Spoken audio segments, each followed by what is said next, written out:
Today I'm going to be talking to you about how to create a monthly budget that actually works. And this is a perfect step-by-step process if you're a beginner.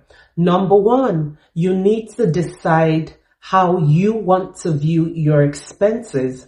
Do you want to see them monthly? Do you want to be able to see your expenses in your budget sheet bi-weekly, right? Or do you want to see them for 26 paychecks? And so that breakdown is really, I advise it should be based on how you get paid, right? If you have fixed pay, like your W-2 income, for example, and you get paid once a month, and so you make a decision, I want to see my budget sheet arranged monthly. So there's a January column, there's a February column, things like that, right? If you get paid twice a month, let's say on the 15th of the month and then the last day of the month, then you want to arrange it that way. And then thirdly, if you get paid every 2 weeks, right? There are 52 weeks in a year. And so that's 26 paychecks. So it's not quite twice a month because some months you're going to have 3 weeks in a month, right? So you just want to do like pay 1 to pay 26.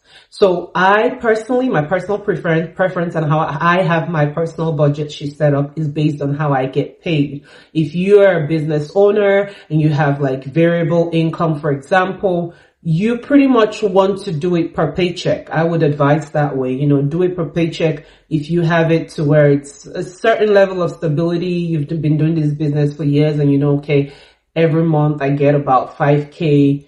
It could be 6,000 this month. It could be 4,000 this month, whatever that average or minimum is. Then I would say budget based on that and then make changes as you go based on what the actual pay is, right? That's if you're, varying how you pay yourself within your business. Anyways, number 2 is create a zero-based budget.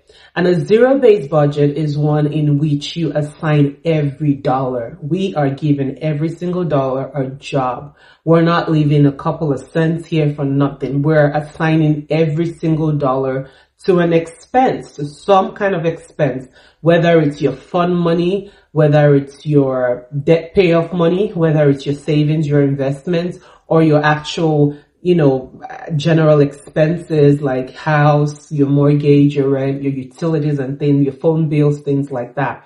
We are giving every single dollar an assignment, right? And so by the time you tally up all your expenses, whatever the total of your expenses are, it should be equal to your paycheck, right? So if you get paid $3,000.13, by the time you total all your expenses, right?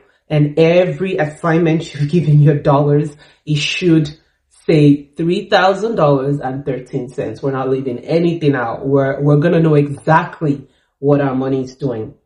So that's another way to do it. And if you want a template that's already done for you, I actually have a budget template. You can get it in the show notes below. Just look in the description and you can grab my template. And the template already has, 3 different sheets. One, if you get paid monthly, one for twice a month, and one for 26 paychecks in a year. There's also an instruction at the beginning of the page on how to access and use the template. So definitely grab that. If I were you, I would grab it.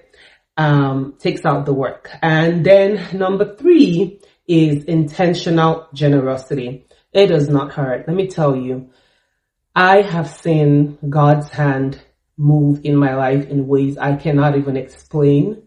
And I'm not necessarily saying I do this so that God will do this. No, it's just the principle behind it. A giver never lacks. When you give, you would get. But I want to help you understand something I had to start doing, many years ago when I started working and things like that. Now, it's very, very, very normal for you being a generous person to overgive, for you to give and forget yourself. I've seen situations where people are giving to people where they basically use you to build their house. They have more than you and you don't even know that, but I need this urgent 5K, I need this urgent 2K, and you're busy giving because you're generous. You're just giving, giving, giving. And you have debt that you've not paid off. You've not paid off your credit card. You've not paid off your student loan. You're still paying your mortgage and you're just giving, giving, giving, giving, giving with no plan, right? That's not sustainable. I don't personally advise it. So what I did was, in my budget sheet years ago, when I was okay, every month I want to have something set aside besides my tithe, my 10%. That's what I currently do. Might increase in the future, right? Besides that, my 10% that's tithing, where it's like going to either, you could put it towards charity, church, whatever your convictions are regarding your tithe, right? I had a separate line item in my budget sheet for charity. And that was really just for generosity. So if I had people call me up and they said, hey, Loretta, please could you help me out? I had money allocated to that. And I'll tell you how I did it. So let's say in your budget sheet, you said every month I'm willing to spend $300 on helping people out, right? And a friend calls you up and says, hey girl, I need help. Can you help me with $100, right? You say, sure.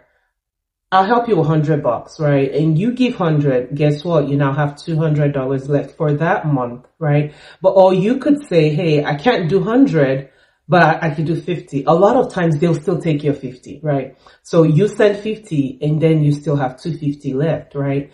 And the moment another friend calls, still needs some money, you keep taking out of that money you've already allocated in your budget for it. When all of that is exhausted, and it's still the month, let's say you're the 15th of the month and the money is all used up.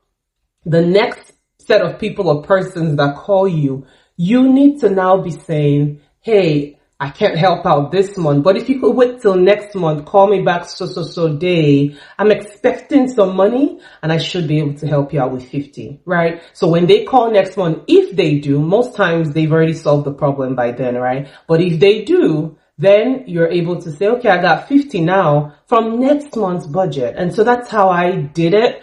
It's how I would advise you do it. If you're really a generous person, but you find yourself, overgiving and it's like, oh my gosh, I give, and I'm living on peanuts. I give. I don't have a savings. Some of you don't even have up to $1,000 saved.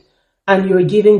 Someone will call you for $5,000 and you're giving $5,000 when you don't even have $1,000 saved. It makes no sense, right? So you need to learn how to prioritize your goals, your financial goals, while still being generous. This is a very, very, very important tip for my generous people. All right. And that's pretty much it. So if you've enjoyed this video, please give us a thumbs up and like, subscribe, share all the things, right? Let's get this to more people that need financial help. And don't forget to grab that budget sheet. It would help you, especially if you're a beginner in this whole budgeting financial world.